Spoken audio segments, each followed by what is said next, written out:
Hello guys, welcome to Housekeeping Consult Limited,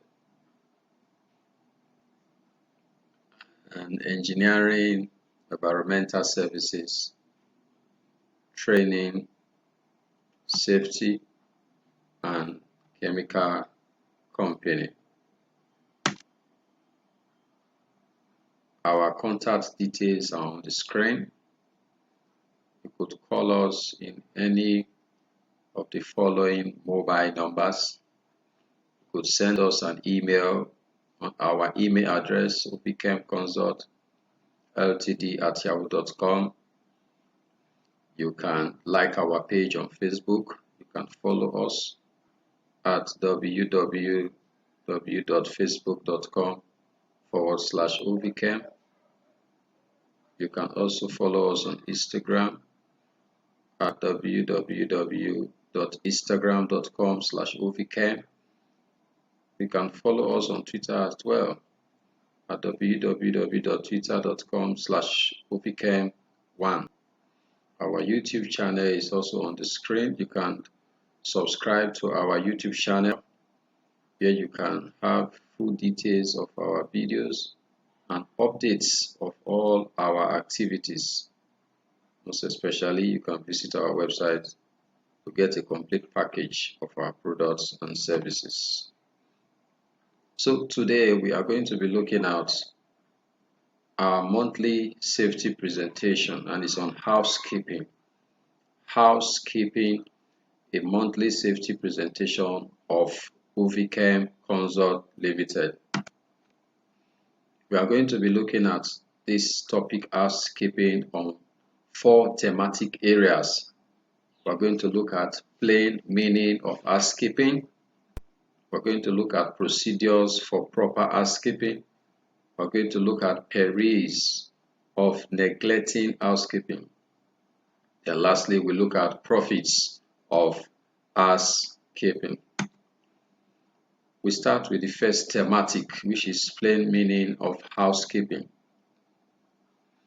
Housekeeping is the general cleanliness and orderly arrangement of materials, tools, equipment, as well as the tidiness of the work site environment. Good housekeeping entails the following. 1. It entails removing litters, trash, dirt, and accumulated junks from the environment. It entails orderly arrangement of things such as materials, equipment, and tools. It entails cleaning and clearing dirt within the environment.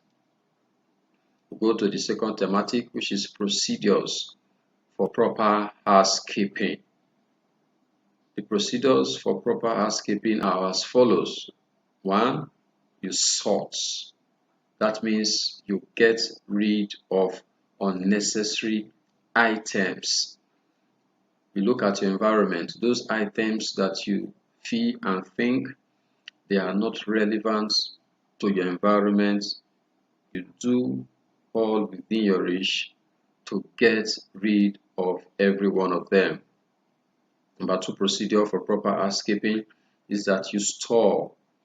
That is a place for everything and everything in its place.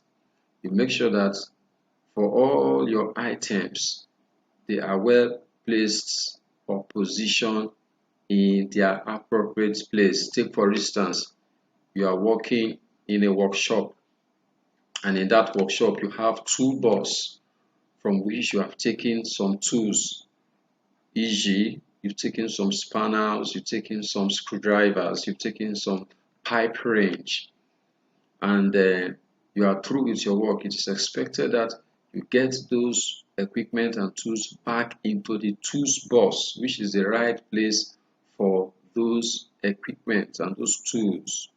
That is the place for those particular tools. So storing is a place for everything and everything in its place. So you get those tools inside the toolbox and you put the toolbox in its right position. Give another instance. Take for instance, you have hard copies of documents. You put them inside their individual or various files. And if you have something like a shelf where you could keep files, you could also put those files on that shelf. So storing is putting items at their right place, not just leaving them haphazardly within the environment. Number 3 is shine.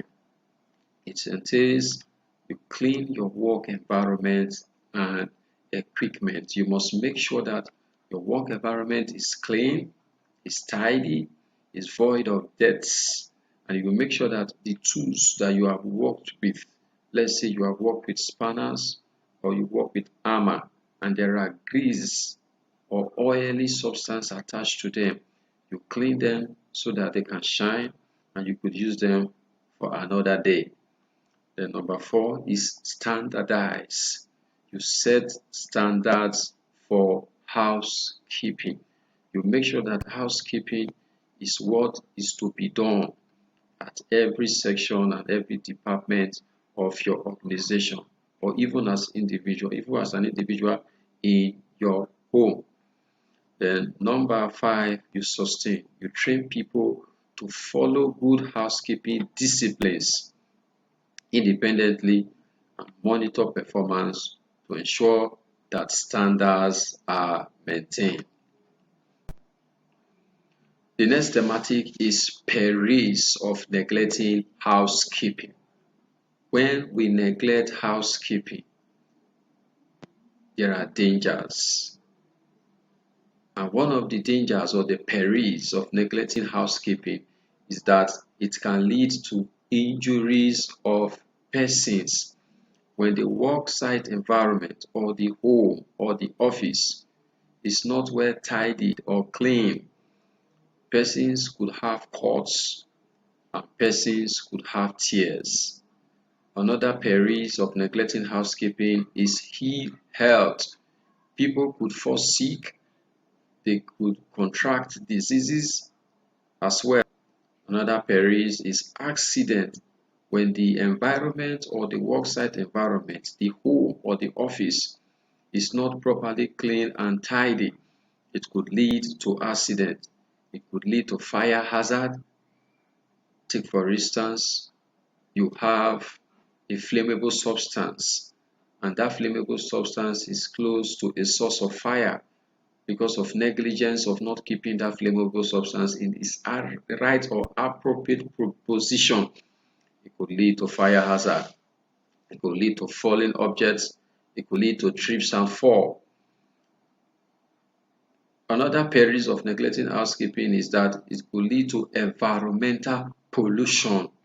The environment might be having bad odors. There could be increase in pest infestation as a result of neglecting housekeeping. It could also lead to unhealthy foods. Our foods will not be unhealthy for us to eat. And when we eat unhealthy food, automatically it will trigger a negative multiplier effect and also result in sicknesses or diseases. But also it could also lead to death. So we look at the next thematic, which is profits of housekeeping. When we maintain good housekeeping, what are the profits? What are the merits? What are the benefits? Number 1, it eliminates accidents. Good housekeeping will eliminate accidents. Number 2, it lessens or minimizes property damage.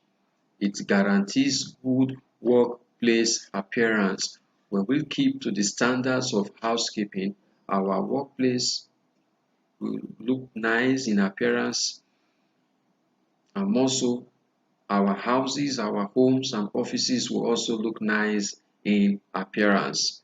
It makes work control easy as materials are not mixed up.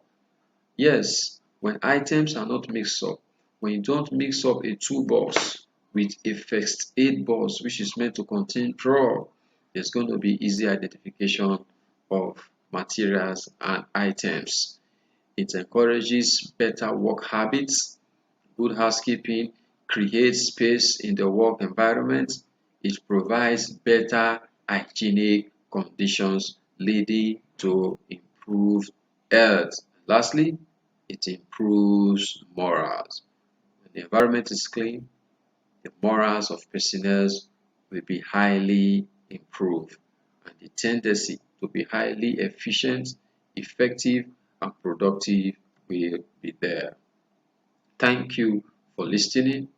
If you have comments and questions, you are very free to drop your comments and ask your questions as well. You can always get more of these our videos by subscribing to our YouTube channel. You could also follow us and like us on Facebook as well as Instagram, Twitter, so that you can always watch the video at your convenience at all time. You are also very free to share this video. Thank you.